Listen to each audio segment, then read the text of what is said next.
धर्मपुर गांव में रहने वाला रामधन एक बेहद गरीब किसान था। इस बार उसने गांव के सेठ से उधार लेकर खेती की थी।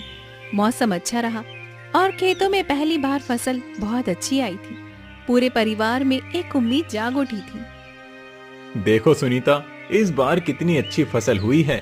भगवान ने हमारी सुन ली। लगता है अब बच्चों को भूखा नहीं सोना पड़ेगा। हाँ रामधन, इस बार मेहनत रंग लाई है।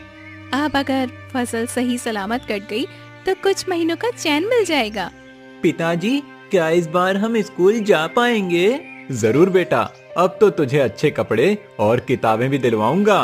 पिताजी, मेरे लिए क्या लाओगे? बोलो ना पिताजी। तेरे लिए गुड़िया और नई चूड़ियां लाऊंगा।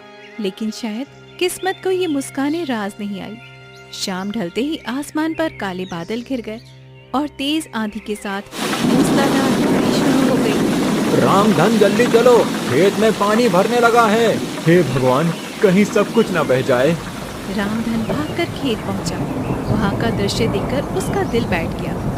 खेत पूरा पानी में भर चुका था और सारी फसल भी डूब चुकी थी। अब क्या बचा भगवान? सब कुछ खत्म हो गया। मेरी मेहनत, मेरी उम्मीद सब बह गई। अब बच्चों को क्या खिलाएंगे जी? घर में तो एक मुट्ठी अनाज भी नहीं बचा है। अगले दिन सुबह रामधन सेठ हरिराम के पास गया, जिसके पास से उसने कर्जा लिया था। उसे उम्मीद थी कि शायद सेठ थोड़ा सा समय दे देगा। सेठ जी, बारिश में सब कुछ बर्बाद हो गया। थोड़ी मोहलत दे दीजिए। अगली बार फसल होगी तो सारा कर्ज चुका दूंगा। तुम्हें अब कोई मोहलत नहीं मिलेगी रामधन। कागज के हिसाब से अब वो जमीन मेरी है। सेठ जी, वो मेरी पुश्तैनी जमीन है। आप ऐसा मत करिए। मुझे कागज से मतलब है, भावना से नहीं। अब वो जमीन मेरे नाम है और तुम लोग तुरंत उसे खाली कर दो। रामधन की जमीन भी चली गई और उसके पास अब कुछ भी नहीं बचा था। उसके पास अब ना तो खेत था, ना पैसा और न ही कोई आसरा। सुनीता, अब इस गांव में हमारे लिए कुछ नहीं बचा। चलो जंगल की ओर चलते हैं। शायद वहाँ कहीं से छुपाने की जगह मिल जाए। ठीक है रामधन, अब जैसी तुम्हारी मर्जी। और इसी के साथ एक गरीब किसान अपने टूटे सपनों को समेटे अपने परिवार को लेकर निकल पड़ा, अनजाने अंधेरे की ओर। सेठ ने उन्हें जमीन से भी निकाल दिया था और अब उनके पास न घर का ठिकाना था, न ही खाने के लिए कुछ था। रामधन का परिवार एक बार फिर सड़क पर था। बारिश अब रुक चुकी थी, लेकिन उनके जीवन की बरसात थमने का नाम ही नहीं ले रही थी। चलो सुनीता, अब पीछे मत देखो। जो हो गया उसे सोचने से कुछ नहीं होगा। अब घर नहीं बचा सुनीता, बस जिम्मेदारी बची है इन बच्चों की। इन्हें भूखा नहीं सोने दूंगा, चाहे मुझे कुछ भी करना पड़े। पिताजी, अब हम कहाँ जाएंगे? बेटा, अभी हम एक जगह चल रहे हैं। वहाँ शायद कोई बूढ़े बाबा रहते हैं, जंगल के किनारे पर। सुना है वो अच्छे इंसान हैं। मुझे बहुत भूख लगी है बाबू, मुझे खाना चाहिए। थोड़ा और चल ले बेटा, वहाँ पहुँचते ही कुछ इंतजाम कर लेंगे। रामधन का परिवार गांव से बाहर निकलकर जंगल की ओर बढ़ गया। उन्हें दूर से ही एक टूटी हुई कुटिया दिखाई दी। पास जाने पर देखा वहाँ पर एक बूढ़ा साधु अपनी धुनी रमाए बैठा था। बाबा प्रणाम, हम लोग बहुत मुसीबत में हैं। हमारे पास अब कुछ भी नहीं बचा। बेटा, तुम्हारे चेहरे पर ईमानदारी दिख रही है। तुम चाहो तो इस कुटिया में रह सकते हो। कुछ ज्यादा नहीं है, लेकिन सिर छुपाने की जगह मिल जाएगी। आपका धन्यवाद बाबा, भगवान आपको सुख दे। अब वही टूटी कुटिया उनका नया ठिकाना बन गई थी। अगले दिन सुबह रामधन जंगल में लकड़ी काटने निकला, ताकि बाजार में उसे बेचकर कुछ पैसे मिल जाए। सुनीता, मैं जंगल जा रहा हूँ, लकड़ियाँ काट कर लाऊंगा। फिर उसे बेचकर कुछ सब्जी लाएंगे बच्चों के लिए। जल्दी लौट आना, खाना भी बनाना है और बच्चों को भी कुछ खिलाना है जी। रामधन दिन भर जंगल में पसीना बहाकर लकड़ियां काटता रहा और शाम होते ही उन्हें लेकर बाजार की ओर गया। वहां उसे बहुत कम पैसे मिले, पर उसने कुछ आलू, प्याज और थोड़ा सा आटा खरीद लिया। ये लो सुनीता, कुछ खाने का सामान लाया हूँ। कुछ खास तो नहीं है, लेकिन बच्चों का पेट तो भर जाएगा। तुमने इतना सब किया रामधन, अब तुम हाथ मुंह धोकर बैठो तो मैं तुम्हारे लिए भी रोटियां सेक देती हूँ। माँ, क्या आज गुड़ नहीं आया? आज नहीं बिटिया, लेकिन हम कल जरूर से गुड़ लेकर आ जाएंगे। रात को सभी ने सूखी रोटियों के साथ उबली सब्जी खाई और पहली बार किसी को भी कोई शिकायत नहीं थी। सबकी आंखों में थकान थी, लेकिन उस थकान में भी एक उम्मीद छिपी थी। अब हर दिन ऐसा ही होगा। मैं मेहनत करूंगा और हम सब मिलकर आगे बढ़ेंगे। हमारे पास कुछ भी नहीं है, लेकिन हम एक साथ हैं, यही सबसे बड़ी बात है। कठिनाइयों का पहाड़ उनके सामने खड़ा था, लेकिन रामधन ने हार नहीं मानी। उसका सफर अभी लंबा था, लेकिन उसका इरादा सटीक था। रामधन अब रोज जंगल जाकर लकड़ियां काटता और शाम तक उसे बाजार में बेचकर जो भी मिलता उससे राशन लाता। बच्चों की आंखों में अभी भूख दिखती थी, लेकिन वो अब शिकायत नहीं करते थे। परिवार के लिए संघर्ष अब उनकी आदत बन गई थी। सुनिए जी, जल्दी लौट आइएगा, कल बहुत देर हो गई थी और बिटिया आपके बिना ही सो गई थी। हाँ सुनीता, जल्दी लौटूंगा। आज थोड़ी ज्यादा लकड़ियां लाऊंगा ताकि कुछ पैसे ज्यादा मिल जाएं। पिताजी, आज क्या गुड़ भी लाएंगे? जरूर बेटा, इस बार तेरे लिए गुड़ भी और माँ के लिए एक साड़ी का सपना भी लेकर आऊंगा। और मेरे लिए चूड़ियां। तुम्हारे लिए सबसे सुंदर चूड़ियां बिटिया, बस भगवान थोड़ा साथ दे। रामधन मुस्कुराते हुए जंगल की ओर निकल पड़ा, लेकिन आज वो हर रोज से थोड़ा आगे निकल गया। वो सोच रहा था कि जितना ज्यादा लकड़ी मिलेगा उतना ज्यादा ही अच्छा होगा। आज ज्यादा लकड़ी चाहिए, ज्यादा लकड़ी मतलब ज्यादा पैसा मतलब सबके चेहरे पर खुशी। पेड़ों की गहराइयों में वो इतना आगे निकल गया कि उसे पता ही नहीं चला कि वो कहाँ पहुँच गया है। दूर तक सिर्फ जंगल ही जंगल था। वहाँ पर कोई रास्ता दिखाई नहीं दे रहा था, न ही कोई आवाज थी। अरे, ये कौन सी जगह है? ये रास्ता तो रोज वाला नहीं लगता है कहीं गलत दिशा में आ गया। वो इधर उधर देखने लगा, लेकिन उसे कोई दिशा समझ नहीं आ रही थी। आसमान में बादल घिरने लगे थे और हल्की सी बारिश भी शुरू हो गई थी। हे भगवान, अब क्या करूं? जिस दिशा से आया था वो भी भूल गया। अब कोई रास्ता नहीं सूझ रहा। उधर झोपड़ी में सुनीता बार बार जंगल की ओर देख रही थी। सूरज ढल चुका था, लेकिन रामधन नहीं लौटा। आज बहुत देर हो गई है, अब तक तो वो रोज लौट आते हैं, आज इतनी देर क्यों हो गई है? माँ, पिताजी को कुछ हो तो नहीं गया? ऐसा मत बोल बेटा, वो ठीक होंगे, बस शायद ज्यादा दूर तक निकल गए होंगे। मुझे डर लग रहा है माँ। उधर रामधन थक कर एक पत्थर पर बैठ गया। उसकी आंखें नम हो गई, लेकिन फिर उसने हिम्मत जुटाई और आगे बढ़ा। तभी एक छोटी सी रोशनी दिखाई दी। वो क्या है? वहाँ कोई घर जैसा दिख रहा है या फिर कोई आग जला रहा है। चलो देखता हूँ। वो उस रोशनी की ओर बढ़ा और उसे एक अजीब सी गुफा दिखाई दी, जिसमें से पीली सी चमक आ रही थी। वो थोड़ा घबराया, लेकिन फिर अंदर गया। ये कैसी जगह है? सब कुछ सुनसान है, लेकिन यहाँ रोशनी कैसी?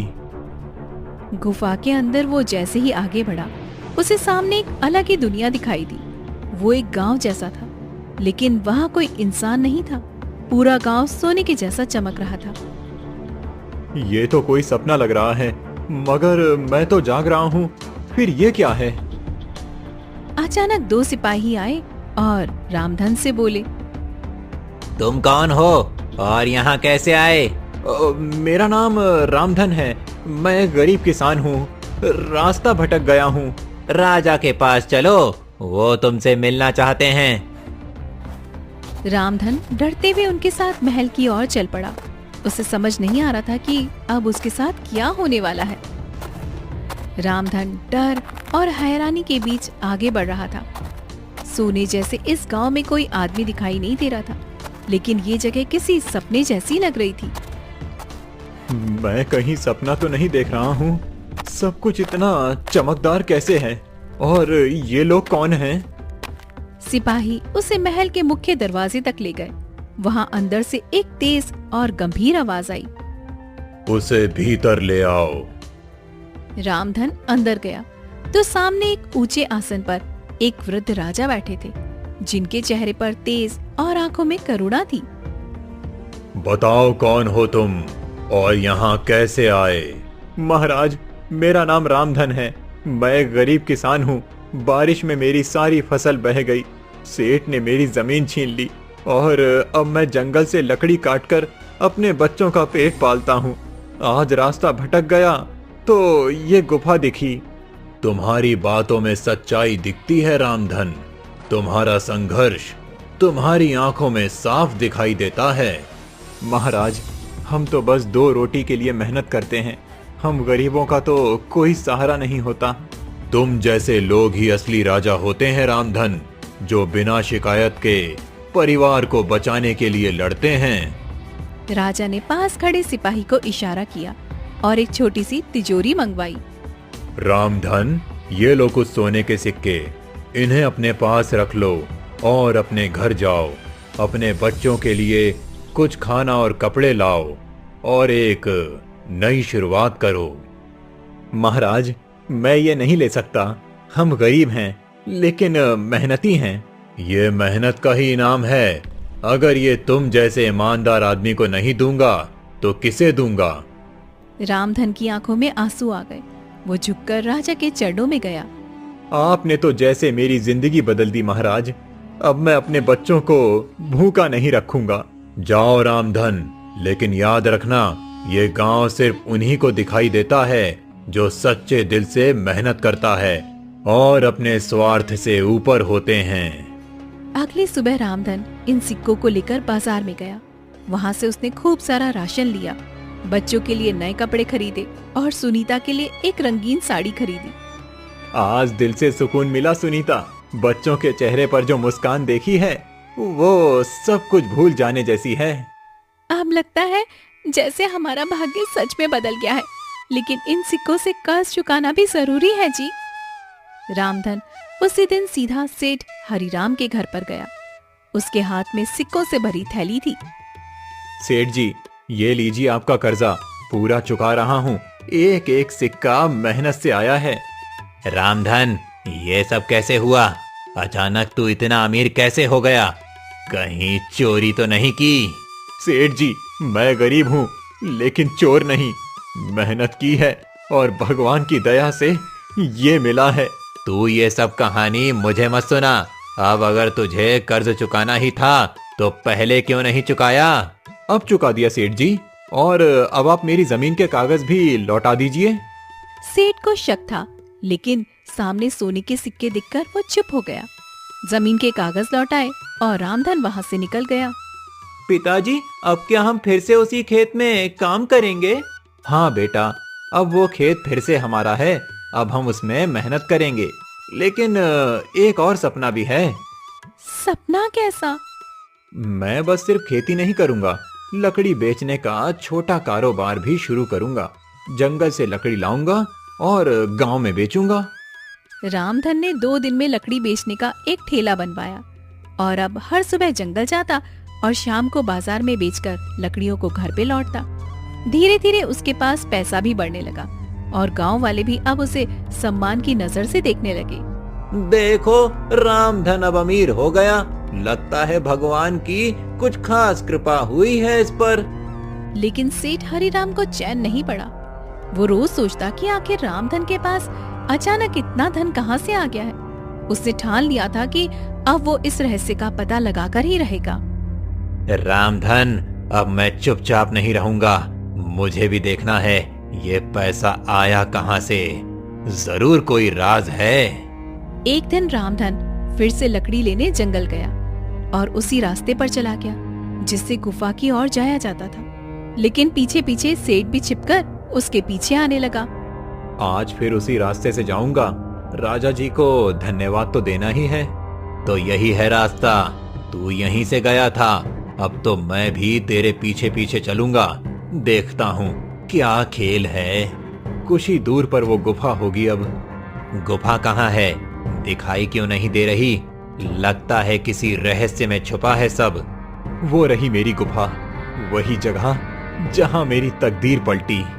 तो तू यहीं आया था, अब मैं भी आऊंगा और जितना सोना मिलेगा सब मेरा होगा।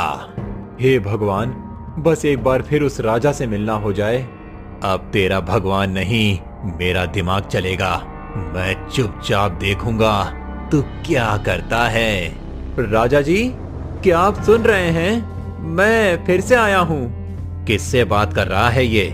कोई है क्या भीतर? कौन हो तुम? मैं रामधन हूँ, राजा जी से मिलना है। ये आवाज कहाँ से आई? अंदर कोई सच में है? अंदर आओ, राजा जी तुम्हारी ही राह देख रहे हैं। हैं? ये लोग तो इसे जानते हैं पहले से। ये जरूर कोई बड़ा राज है। मैं बहुत आभारी हूँ राजा जी का, उन्होंने मेरे जीवन को रोशनी दी। अब बहुत देख लिया, अब मेरी बारी है। सेठ धीरे से गुफा की ओर बढ़ा। जैसे ही वो अंदर जाने लगा, एक तेज चमक प्रकट हुई और चारों ओर अंधेरा छा गया। रुको, कौन हो तुम? मैं सेठ हरिराम हूँ, मुझे भी राजा से मिलना है। तुम्हारे अंदर लालच की गंध है, राजा ऐसे लोगों से नहीं मिलते। मैं जानता हूँ रामधन को ये सब कैसे मिला। उसे उसकी ईमानदारी ने दिया और तुम्हें तुम्हारा लालच यहाँ से दूर ले जाएगा। नहीं, मैं भी वही चाहता हूँ जो उसे मिला। तुमने गरीबों की जमीन छीनी और अब उसे भी छीनना चाहते हो। ये जगह तुम्हारे लिए नहीं है।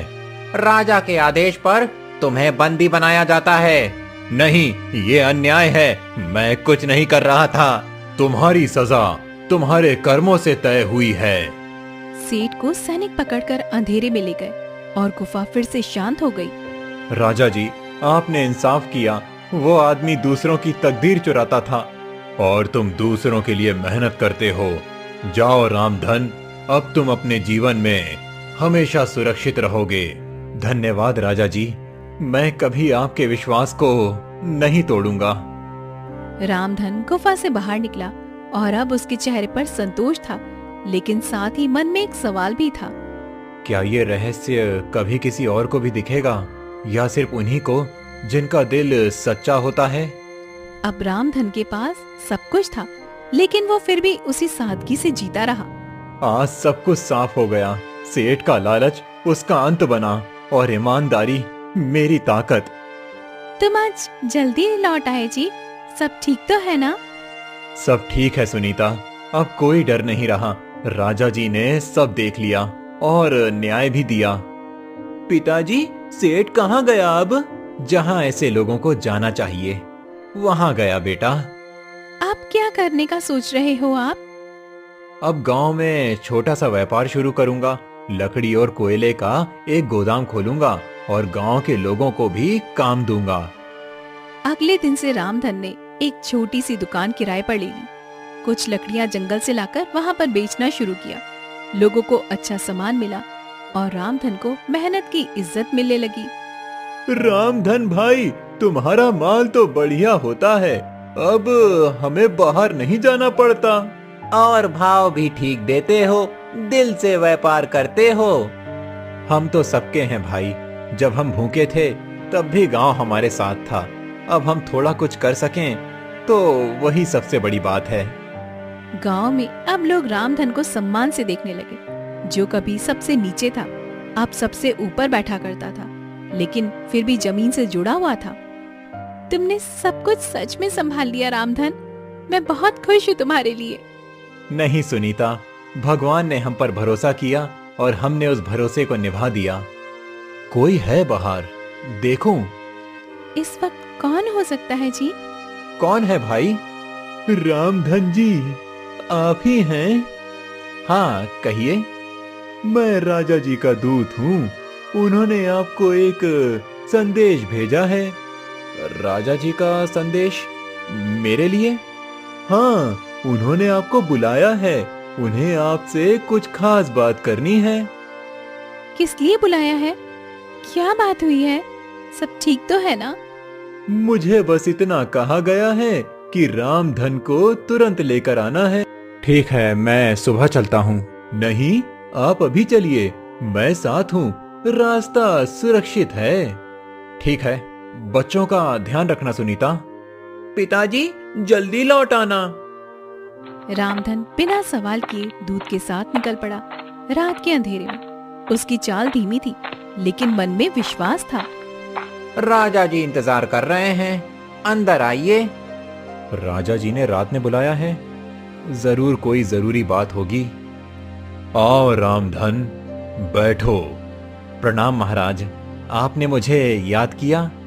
रामधन, हम कई दिनों से देख रहे हैं, तुमने जिस तरह से जिंदगी को फिर से खड़ा किया है वो बहुत प्रेरणादायक है। महाराज, आपने जिस दिन मदद की उसी दिन मेरी किस्मत बदली।